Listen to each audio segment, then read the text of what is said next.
என் அன்பு சகோதர சகோதரிகளே, ஆண்டவரும் உலக இரட்சகருமான இயேசு கிறிஸ்துவின் நாமத்தில் என் அன்பின் வாழ்த்துக்கள். இன்றைய முத்து மூலமாய் உங்களை சந்திப்பதிலே மகிழ்ச்சி அடைகிறேன். எனக்கு அருமையான தேவனுடைய பிள்ளைகளே, நாம் இந்த பின்மாற்றத்திலிருந்து எப்படி எழும்ப வேண்டும், என்ன செய்ய வேண்டும் என்பதை நாம் தியானித்து கொண்டிருக்கிறோம். ஏசாயா 60:1 எழும்பி பிரகாசி, உன் ஒளி வந்தது என்ற வார்த்தையின்படியே ஒவ்வொரு நாளும் எதிலிருந்து எழும்ப வேண்டும் என்பதை நாம் தியானிக்கிறோம். பிரியமானவர்களே, நேற்று தினத்தில் வல்லமையை தரித்து கொள்ள எழும்பு என்று ஆண்டவர் நம்மோடு கூட பேசினார். ஆண்டவர் உங்களோடு கூட இடைப்பட்டு கொண்டிருக்கிறார். பின்மாற்றம் எப்பொழுது வேண்டுமானாலும் யாருக்கு வேண்டுமானாலும் வரலாம். ஆனால் நாம் கவனமாக இருக்க வேண்டும். கர்த்தருடைய பிள்ளைகளே, ஆண்டவர் கொடுத்திருக்கிற ஒரு வாழ்க்கையை கர்த்தருக்காக மாத்திரம் வாழ யாரெல்லாம் தீர்மானிக்கிறோமோ, ஆண்டவருக்குள்ளே எடுக்கிற தீர்மானத்தில் உறுதியாக நிற்கிறோமோ, அந்த உறுதி தன்மையில் கர்த்தருடைய அனுக்கிரகத்தை, அவருடைய கிருபையை கேட்டு பெற்றுக்கொள்கிறோமோ, நிச்சயம் கர்த்தர் நமக்கு கிருபை பாராட்டுவார். எனக்கு அருமையான தேவனுடைய பிள்ளைகளே, இன்றைக்கு 1 ராஜாக்கள் 19:21 நான் வாசிக்கிறேன். அப்பொழுது அவன் இவனை விட்டு போய் ஓர் ஏர் மாடுகளை பிடித்து அடித்து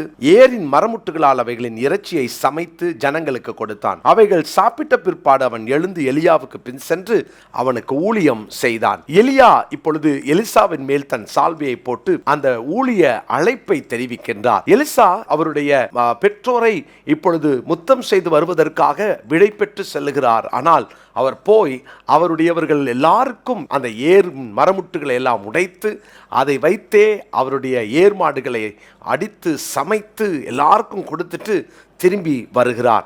ஒருவேளை இதுவரைக்கும் அந்த எலிசாவினுடைய அந்த ஆத்துமா தன்னுடைய பிஸ்னஸ் மேலே, தன்னுடைய அந்த விவசாயத்தின் மேலே, தன்னுடைய ஏர் மாடுகளின் மேலே, தன்னுடைய ஏரின் மரப்பொருட்களின் மேலே இருந்திருக்கலாம். இப்பொழுது எலிசாவுக்கு ஆண்டவருடைய திட்டமான அழைப்பு கிடைத்தவுடனே அவைகளை உடைத்து போட, அவைகளை எரித்து விட அவன் ஆயத்தமானான். பிரியமானவர்களே, எழுமுங்கள், எரித்துவிட்டு எழுமுங்கள், எரித்துவிட்டு எழுமுங்கள். இங்கே வாசிக்கிறோம், ஏரின் மரமுட்டுகளால் அவைகளை சமைத்து விட்டு இப்பொழுது எல்லாம் எரிந்து சாம்பலான பின்பு அவன் எழுந்தான். நிறைய பேர் இன்றைக்கு பின்மாற்றத்திலிருந்து எழும்ப முடியாம போராட காரணம் என்ன தெரியுமா? பலருடைய வாழ்க்கையில் சில ஏரின் மரமுட்டுகள் அவர்களோடு போராடுகிறது, சில ஏர் மாடுகள் அவர்களோடு போராடுகிறது. ஆண்டவர் பக்கம் வரணுன்ற நேரத்திலெல்லாம் ஏர் மாடு அடிக்கடி கூப்பிடுது இல்லையா? ஏரின் மரமுட்டுகள் அவர்களை இழுக்கிறது இல்லையா? ஐயோ, என்னை விட்டுட்டு போயிடாதன்னு திரும்ப திரும்ப அந்த ஆத்மாவோடு பிணைக்கப்பட்டிருக்கிற அவைகள் விடமாட்டிக்குதே. ஜெபம் பண்ணணும்னு ஆசை, ஆனால் வேலை இருக்குது, பிஸ்னஸ் இருக்குது, பிஸ்னஸை கவனிக்கவா, இப்போ ஜெபம் பண்ணவா? ஜெபத்தை சின்னதாக்கிட்டு வேலையை பார்க்கலாம், ஜெபத்தை கொஞ்சம் சுருக்கிட்டு நம்ம பிஸ்னஸுக்கு போகலாம், ஜெபத்தை சுருக்கிட்டு ஊழியத்தை செய்யலாம் அப்படின்னு நினைக்கிறோமோ? தேவனுடைய பிள்ளைகளே, ஜெபம் மிக அவசியமானது. இன்னைக்கு சில காரியங்களை நாம் எரிக்காமல் எழும்ப முடியாது. சில ஆத்ம பிணைப்புகள் சில நபர்களோடு இருக்கலாம், சில பொருட்களோடு இருக்கலாம், அல்லது சில வேலைகளோடு, தொழிலோடு இருக்கலாம். எதோடு இருந்தாலும் சரி, ஜெபத்தை தாண்டி எனக்கு இதுதான் ரொம்ப அவசியம், எனவே ஜெபத்துக்கும் பைபிள் ரீடிங்க்கும் கொஞ்சம் நான் நேரத்தை குறைச்சிட்டு நான் 8 மணி நேரம் 9 மணி நேரம் உழைப்பேன், ஆனால் ஜெபிக்கிறதும் பைபிள் படிக்கிறதும் 10 நிமிஷம் இருக்கும், இல்லை 1/4 மணி நேரம் இருக்கும் அப்படின்னா நம்ம ஆத்துமா தவறான ஒன்றோடு பிணைக்கப்பட்டிருக்கிறது என்பதை மறந்து போக வேண்டாம். நான் அடிக்கடி சொல்லுவேன், ஒருவேளை அவைகளிலே தேவன் கை வைத்து விட்டால் என்ன செய்வோம்? தேவனுடைய பிள்ளைகளே, எச்சரிக்கைப்படுவோம். ஆண்டவர் இன்னைக்கு நம்ம கூட பேசிக்கிட்டு இருக்கிறாரு. ஆண்டவர் கொடுத்த வேலை, ஆண்டவர் கொடுத்த தொழில், ஆண்டவர் கொடுத்த ஊழியம் செய்தால் கூட ஒருவேளை நான் தேவனை சாராமல், நான் ஜெபத்தை விட என் ஊழியத்துக்கு முக்கியத்துவம் கொடுத்தா, நான் வேத வாசிப்பை விட என் ஊழியத்துக்கு முக்கியத்துவம் கொடுத்தா அது ஆபத்து, ஆபத்து. பிரியமானவர்களே, அன்போடு சொல்லுகிறேன், எழும்புங்கள். ஏரின் மரமுட்டுகளை எரித்து ஏர் மாடுகளை அழித்து நாம் எழும்ப வேண்டிய காலகட்டத்தில் இருக்கிறோம்.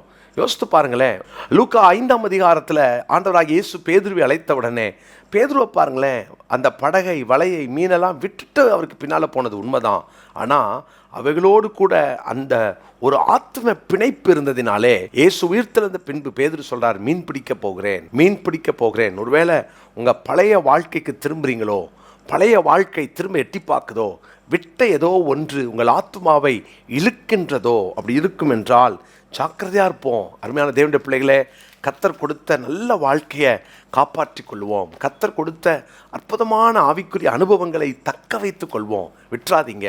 லூக்கா சுவிசேஷத்தின் 9ஆம் அதிகாரம் 62ஆம் வசனத்தை படிக்கிறேன். லூக்கா 9:62. அதற்கு இயேசு கலப்பையின் மேல் தன் கையை வைத்து பின்னிட்டு பார்க்கிற எவனும் தேவனுடைய ராஜ்யத்துக்கு தகுதி உள்ளவன் அல்ல என்றார். கவனமா இருப்போமா? கலப்பையில கை வச்சுட்டு பின்னிட்டு பார்த்து தேவ ராஜ்யத்துக்கு புறம்பாகுகிற அந்த வேதனையான அனுபவம் நம்ம யாருக்கும் வந்துடக்கூடாது. கவனமா இருப்போமா? ஜெபம் பண்ணலாமா? இன்னைக்கு லூக்கா 9:62 குறித்து கொள்ளுங்கள். லூக்கா 9:62. அதற்கு இயேசு கலப்பையின் மேல் தன் கையை வைத்து பின்னிட்டு பார்க்கிற எவனும் தேவனுடைய ராஜ்யத்துக்கு தகுதி உள்ளவன் அல்ல என்றார்.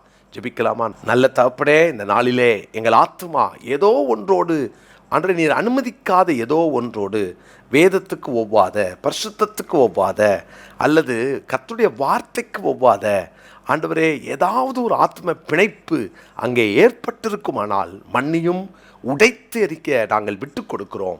ஆண்டவரே, இந்த நாட்களிலே நாங்கள் உம்மோடு எங்கள் ஆத்ம நேசரோடு எங்கள் ஆத்மா பிணைக்கப்பட ஒப்பு கொடுக்கிறோம், அர்ப்பணிக்கிறோம். உம்மை விட வேற எதையும் அதிகமாக தேடிடக்கூடாது. கவனமாக வாழ எங்களை அர்ப்பணிக்கிறோம். இயேசுவின் நாமத்தில் ஜெபிக்கிறோம் நல்ல பிதாவே, ஆமென், ஆமென். எனக்கு அருமையான தேவனுடைய பிள்ளைகளே, ஆண்டவராகிய இயேசு கிறிஸ்துவின் நாமத்தில் அன்போடு உங்களை வாழ்த்துகிறேன். நாளைய தினம், அதாவது செப்டம்பர் மாதம் 27ஆம் தேதி நம்முடைய மினிஸ்ட்ரியினுடைய 29th ஆனிவர்சரி. 28ஆம் தேதி தான் நம்முடைய ஆனிவர்சரி. ஆனால் 4th சாட்டர்டே ரெகுலராக நடக்கிற ஃபாஸ்டிங் ப்ரேயரோடு இந்த ஸ்தோத்திர கூட்டத்தை இணைத்து வைக்க நாம் தீர்மானித்திருக்கிறோம். சென்னை சுற்று வட்டாரத்தில் இருக்கிற உங்கள் எல்லாரையும் அன்போடு நான் வரவேற்கிறேன். மறந்துடாமல் நீங்கள் வாங்க. நாளைக்கு காலைல 10 மணிலேருந்து 2 மணி வரைக்கும் நடக்கும். மத்தியானம் எல்லாருக்கும் நாங்கள் உணவு கொடுக்க விரும்புகிறோம். உங்களை சந்திக்க விரும்புகிறோம். இந்த ஊழியத்துக்காக ஜெபிக்கிற, கொடுக்கிற, தாங்குகிற, இந்த இன்றைய முத்து பார்க்குற உங்களை விசேஷமாக அன்போடு கூட நான் வரவேற்கிறேன்.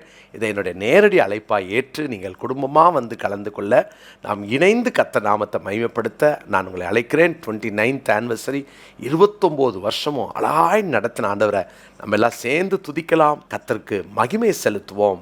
ஆண்டவர் உங்களை ஆசீர்வதிப்பாராக. God bless you.